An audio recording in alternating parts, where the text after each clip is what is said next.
मला छत्रपती श्री शिवाजी महाराज की जय। तुमचं सर्वांचं शिवतीर्थ किल्ले राजधानी रायगडावरती सहर्षी स्वागत आहे। बघा, या अगोदर राजधानीचा रायगड किल्ला पाहिला असेल, नसेल पाहिला तर राजधानी रायगडाची प्रत्यक्षात ओळख आणि भेट आपण सगळे गडावर रोपवेणीवरती आलात, 5 मिनिटात बसून गडावरती आलात।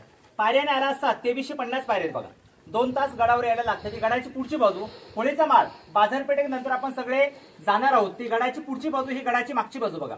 गडाचा हा पूर्ण परिसर हा 1200 एकर किल्ला आहे बघा। 1200 एकराचं पूर्ण क्षेत्रफळ आहे। पूर्ण टोटल गड फिरण्यासाठी 3 दिवस लागतात बघा। त्यामध्ये अशा 350 इमारती आहेत, 11 तलाव आणि 84 मोठे पाण्याचे हौद आहेत बघा। त्यातला अति महत्वाचा बाल्ली किल्ला माझ्यासोबत आपण एक 1.25 तासाभरामध्ये पाहू शकता। त्याला महत्वाचा बाल्ली किल्ला म्हटलं जातं बघा। गडाची उंची समुद्र सपाटीपासून 2851 फूट आहे। गाडी पार्किंग केली तिथून इथपर्यंत गडाची उंची 1375 फूट आणि हा पूर्वी रायरी नावाने ओळखला डोंगर जावळीचे चंद्रराव मोरे आदिलशहाचे सरदार यांच्याकडून राजांनी 15 मे 1656 ला हा रायरीचा डोंगर जिंकला। त्याच्या अगोदर जावळीच्या मोऱ्यांना छत्रपती शिवरायांनी प्रेमाने पत्रवलं होतं की जावळीचे मोरे तुम्ही आपल्या स्वराज्यामध्ये येऊन सामील व्हा। जावळीच्या मोऱ्याने छत्रपती शिवरायांना युद्धात चॅलेंज केलं। राजांनी 145 निवडक सैनिक जावळी खोऱ्यावर आक्रमणासाठी पाठवले। प्रतापगड आपण सर्वांनी पाहिले असेल। प्रतापगडाच्या पायथ्यापासून रायगडाच्या उत्तरेला पाठचा भूभाग नंतर आपल्याला दाखवण्यात येईल। तर या भूभागाला इतिहासामध्ये जावळीचं खोरं म्हटलं जातं बघा। जावळी खोऱ्यात चंद्रराव मोरेंचा चुलत भाऊ हनुमंतराव मोरे यांचा वध जावळी खोऱ्यात झाला आणि चंद्रराव मोरे राजांना राजधानी रायगडावर शरण आला। ज्यावेळी हा डोंगर जिंकला त्यावेळी राजांसोबत होते मोरोपंत पिंगळे मंत्रिमंडळ। मोरोपंत पिंगळे आणि राजे गडाचे पायथ्याशी आले। तेव्हा राजांनी मोरोपंतांना विचारलं की पंत, तुम्ही जो रायरी म्हणायचा तो हाच का तो रायरी? तेव्हा राजांचं अंतःकरण भरून आलं। तेव्हा राजांच्या तोंडून उद्गार वाक्य आले, ते म्हणजे असे की राजा खासा जावणी पाहता गड बहुत चकोट, चौतर पहा गडाचे कडे, तासल्याप्रमाणे गाव 1.5 गाव उंच, प्रजन्य काळी कधी कड्यावर गवत उगवत नाही, धोंडा तासी एकच आहे, दौलत बाधा पृथ्वीवरती चकोट गड खरा परंतु उंचीने तोडका, दौलत बाधेच्या दशगुणी उंच, ऐसे एकूणे राजे संतृप्त झाले आणि बोलले तख्तास जागा हाच गड करावा। तख्त म्हणजे राजधानीसाठी राजांनी रायगडाची निवड केली। पहिली राजधानी राजगड पुणे जिल्ह्यात वेल्हे तालुक्यात, दुसरी राजधानी ते रायगड। आणि आता आपण ज्या गेट मध्ये एंट्री केली हा मेना दरवाजा, मेन दरवाजा नाही, मेन दरवाजा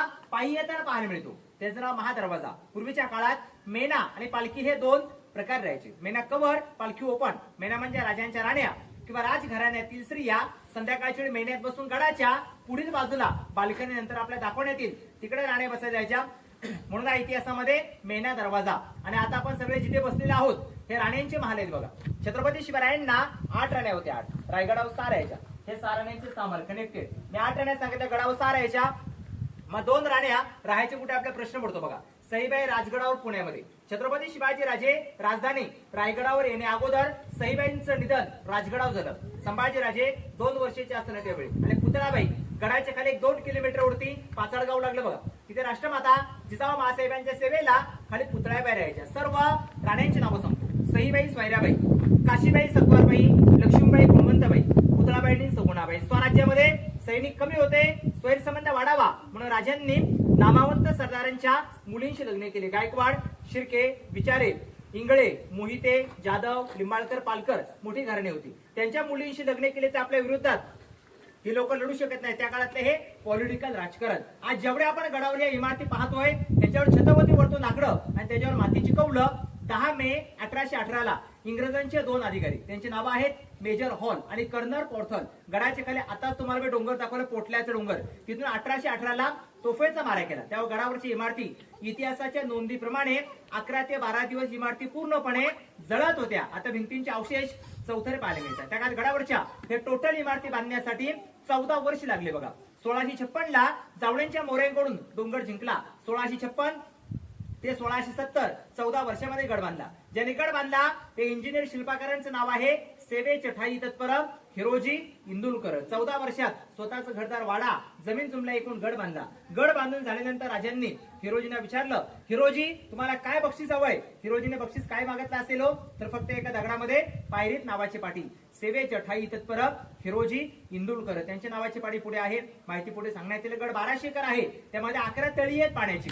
84 हौद आहेत त्यातून दगडे काढून ही इमारतीने वापरली. लोकांना पाणी मिळालं, बांधकामाला दगडे मिळाली. बांधकाम ज्वारी करण्यासाठी चुना, गुळ आणि शिसू वापरले. मुन्नार बांधकाम फिट राहिले बघा. आता आपण जिथे सगळे बसलेले आहोत हे राण्यांचा हॉल, बेडरूम, पाठीमागे स्वयंपाकघर, उजव्या बाजूला खिडकी, डाव्या साईडला स्वच्छतागृह. म्हणजे त्या काळात पण टॉयलेट वगैरे वापरत होते. आपण प्रत्यक्ष जाऊन त्या काळात टॉयलेट बघू. नंतर मग पुढील भागाकडे जाऊया. बोला छत्रपती श्री शिवाजी महाराज की जय.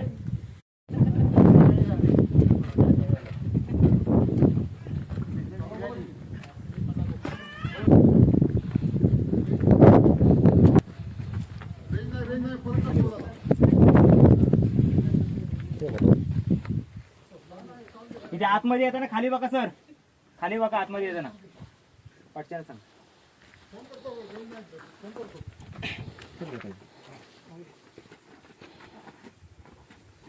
किती वगैरे खाते वगैरे